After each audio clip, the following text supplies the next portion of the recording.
पर्यावरण याविषयी 2 शब्द सांगण्यात येईल, तुम्ही शांतपणे ऐकून घ्यावे। आजच्या कार्यक्रमाचे अध्यक्ष शुभश्री गोविंद सोनटक्के आणि उपाध्यक्ष आरोही तुकाराम वडजे आणि माझ्या मित्रमैत्रिणींनो, आज मी तुम्हाला भाषण म्हणून दाखवणार, ते तुम्ही शांतपणे ऐकून घ्यावे। हे देवा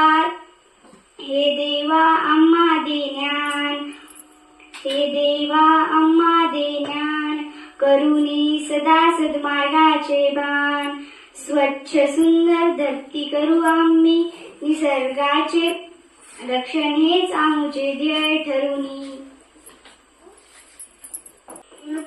स्वच्छ हवा, गोड पाणी, सुंदर करूया हे जग साऱ्यांनी।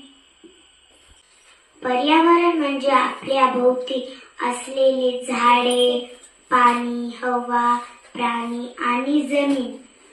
आपण याची काळजी घेतो का? पण आपण याचे रक्षण करतो का?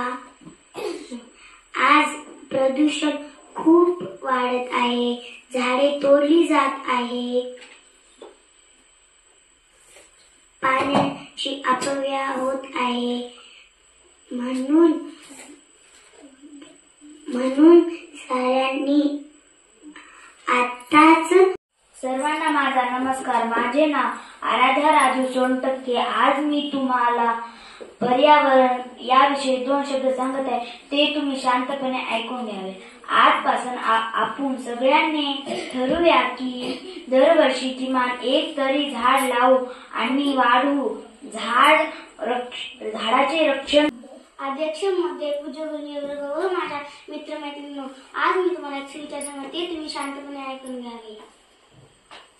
निसर्ग आपली आई आहे, तिची काळजी घेणे हे आपले कर्तव्य आहे। पर्यावरण याविषयी 2 शब्द सांगत आहे, ते तुम्ही शांतपणे ऐकून घ्यावे।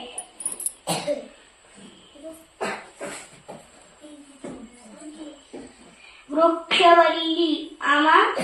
नमस्कार बालमित्रांनो, आज मी तुम्हाला शुक्रवार या दिवशी बालसभा राहते, त्या बालसभाचा आजचा विषय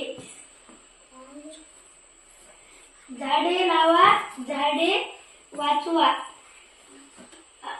आपल्या कार्यक्रमाचे अध्यक्ष घर बांधण्यासाठी फर्निचरसाठी वापरतात वड, नीम, साग, शेवगा। बुद्धी चालण्यासाठी बदाम, अक्रोड, नारळ, शेंगदाणे, काजू खातात।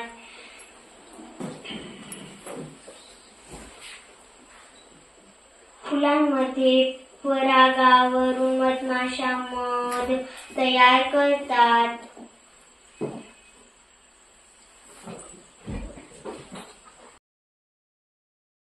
आज मी तुम्हाला सांगणार आहे, झाडे लावूया, झाडे जगूया। झाडात माझं